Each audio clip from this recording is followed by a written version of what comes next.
Welcome back into 3 to See. We obviously have some new digs this week here at the Dancing Bear Pub down on Spate. A great place to come get some drinks and eats and, maybe hang out on a great football weekend coming up. Oh, absolutely. And the food is phenomenal right here. This is a nice hummus spread. I've had it multiple times. Let me tell you, it is the best hummus in town. And I'm kind of salivating looking at it right now. It's definitely a good snack when you're watching football, no doubt. Well, let's get into the football, and we'll start at the high school ranks this week. If you haven't seen this yet, we each pick a high school game, a college game, and a pro game, 3 games to see this weekend. So we're going to start with high school. And Mandy, what high school game are you watching this week? Okay, I am so excited to see Connolly at Mexia. They're both undefeated in the district, and last year Mexia they only had 2 wins on the season, and none of them were district games. And Dave Campbell picked them to finish last in the district, and they're actually doing pretty well. And of course, Connolly with their star running back Javion Sunday, going to Washington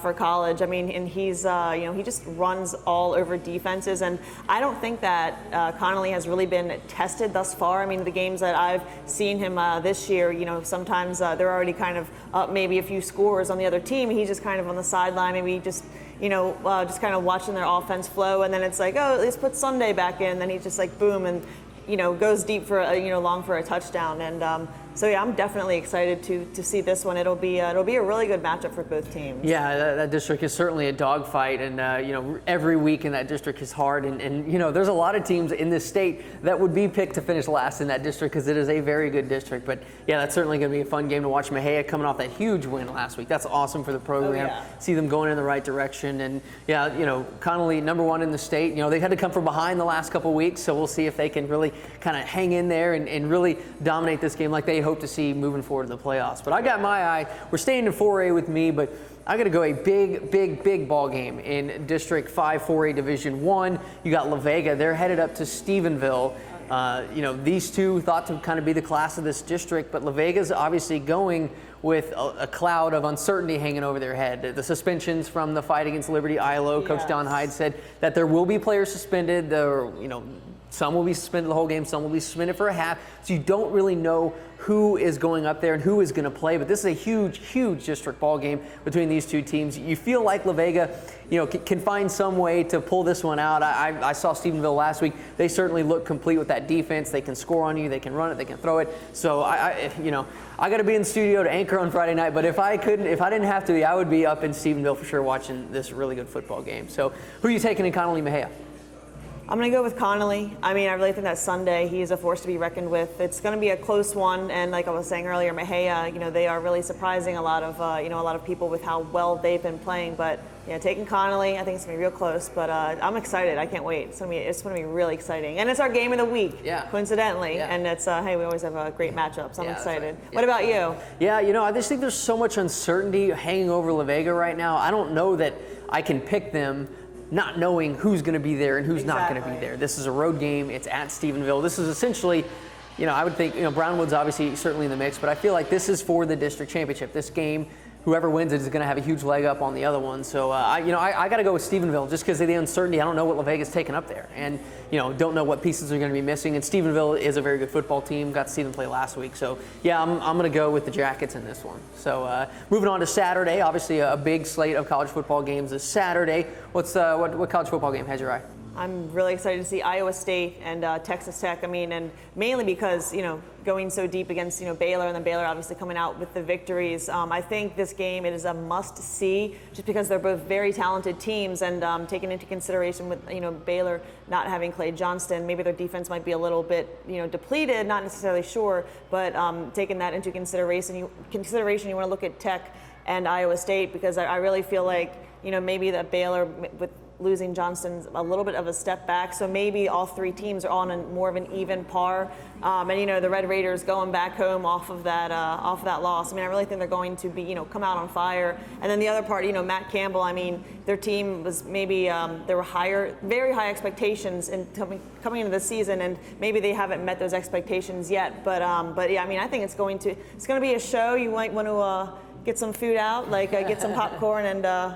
Yeah. And then enjoy it. Yeah. What about you? Yeah, I think that's certainly going to be a good one to watch, because I feel like the way this conference race is developing, it's Oklahoma, right now I'd have to put Texas at number 2, and then who's number 3? Is it Baylor? Is it Iowa State? And I think this game will give you a kind of a measuring stick of that. It's homecoming for Texas Tech. They're maybe hoping for a little homecoming magic this week, back at home in front of their home crowd, where they haven't lost a game this year. Exactly. So I think it'll be certainly something interesting to watch. But I'm going to be in Stillwater with the Bears. We talk about that race in the Big 12 and who is going to be that team that can challenge Texas. I think it's a foregone conclusion that Oklahoma's going to the Big 12 title game. But who can be that team that can challenge Texas for that other spot right now? Because right now you got to feel like it's the Longhorns, and then who's in that next tier? Is it Baylor? Is it Iowa State? And I think we'll find out. I think it's also going to be very telling without Clay Johnson for Baylor this week at Oklahoma State, where they have Spencer Sanders, Tylan Wallace, Chuba Hubbard, all of the weapons that Baylor is going to have to face. It's going to be a very, very difficult game, and we'll see how deep this team is, how well the next man up mentality works for this team, because they're certainly going to need it, because here we go into the meat of the schedule. I mean, this is going to be their toughest game of the year, going into Stillwater, very tough environment.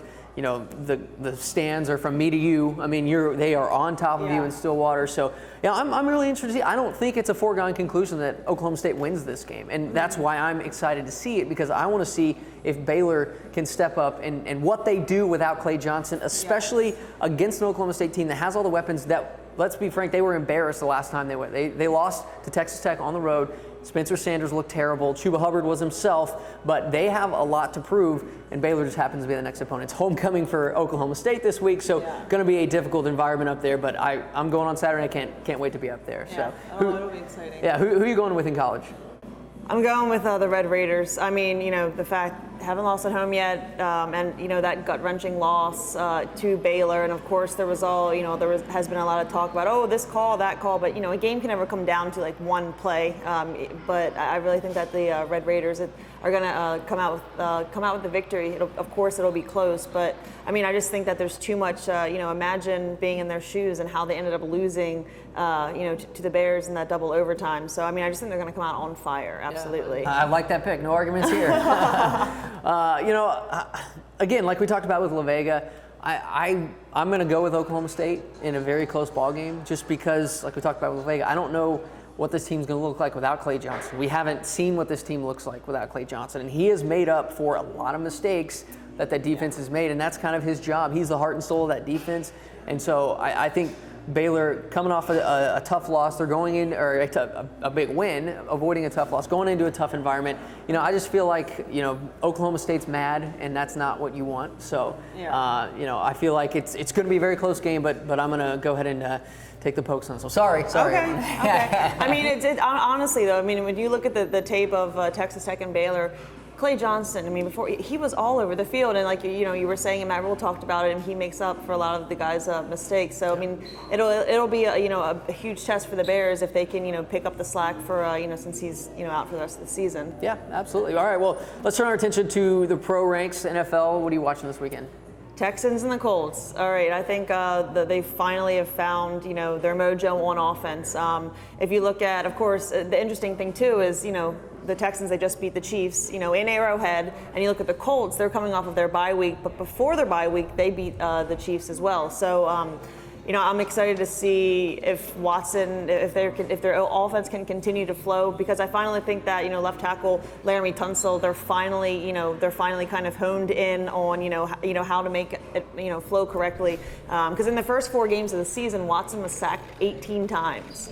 The last 2 games, 0. Yeah. And so, we'll see. I mean, and I think the Colts, they've been doing a lot better. Of course, everyone kind of wrote them off in the beginning of the season, like, oh, no Andrew Luck, we want our season tickets back, Yeah. But I'm definitely looking forward to that one, because I think it will be a close game. I'm excited. Yeah, I think the Texans certainly are laying claim to being the second best team in the AFC right now. You think about the Chiefs, but the Texans just beat the Chiefs, and the Texans are kind of putting it all together. And like you said, I think they're rounding into form. So that certainly will be a battle for AFC South supremacy. So we'll see what happens there. But I'm going to go in what is kind of the panic bowl between the Eagles and the Cowboys. Both of these teams come in at 3-3. The fan bases are freaking out.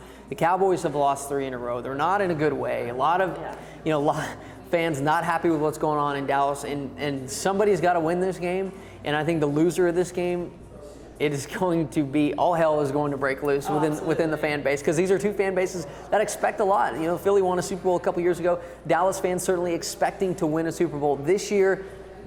You have not looked very good in the last 3 weeks, so I'm looking forward to seeing what kind of adjustments Dallas makes coming out here. You know, we've seen the last couple weeks, it's kind of been the same old thing. It's been the same old game plan, you know, and it's gotten them beat. And I think Sunday Night Football, you have to come out, you have to play well. If you lay an egg on Sunday night, you know, I don't think there's anything to the fact that Jerry Jones will think about making a move during the season and getting rid of Jason Garrett. That's not going to happen. I mean, short of a 66-0 blowout on Sunday Night Football, I don't think that's happening. Yeah. So we'll see what happens. I want to see Dallas respond. I mean, backs against the wall, both of these teams fighting for their lives, and it's going to be a good old-fashioned NFC East rivalry game on Sunday night. So who are you taking in the Colts and Texans? I'm going to go with the Texans. I'm not trying to be a homer, but I really think that the fact, I mean, if you look at Watson, I mean, in the previous win before that, I mean, you know, broke, you know, an NFL, you know, became the first player over, you know, 4 touchdowns, this and that, with over 400 yards, with less than 5 completions. Right. Or, I mean, incompletions, yes. I mean, I just think that, you know, the Texans are just really clicking on offense. And also, Carlos Hyde, I mean, he looks like he's settling in along with Duke Johnson. I mean, the fact that they finally, you know, after Lamar Miller getting hurt, you know, that was a huge, you know, hit to their offense. So I think they're just finally settling in. And, but yeah, I'm taking the Texans. Yeah, well, I'm, you know, I got to go with the home team. I think that the Cowboys do finally pull it out at home. I think that the talent is there, and they just need some things to start going right for them. And I do think that they can get a win at home on Sunday night, knowing their backs are against the wall. Because, you know, you look back to last year, they're 3-5 after the Monday night loss against the Titans, and they turn it on and they win 7 of 8 down the stretch, get in the playoffs. And I feel like this team still fights for Jason Garrett, and I feel like if they're going to show that on Sunday night against the Eagles. So yeah, I don't know why, but here I am taking the Cowboys. Hey, it's going to be a great game, and I'm interested to see how, you know, Carson Wentz will measure up against the Cowboys defense, because I mean, I feel like the beginning of the season, their defense was playing, you know, pretty well, and now they just I don't know what exactly it's you know, Leighton Vander Esch, it's I don't know if he's maybe hurt, but it's not on an injury report where he's not just 110%. But it'll be a really good test for the Cowboys to see how Carson Wentz, you know, if he can pick them apart, or if you know, he gets sacked a few times. It'll be good. I'm excited. Well, yeah, we'll find out. Certainly going to be a lot of eyeballs on that one on Sunday Night Football. Thank you to our hosts here at the Dancing Bear Pub on Spates. Some great drinks, great food. Come out here, check it out.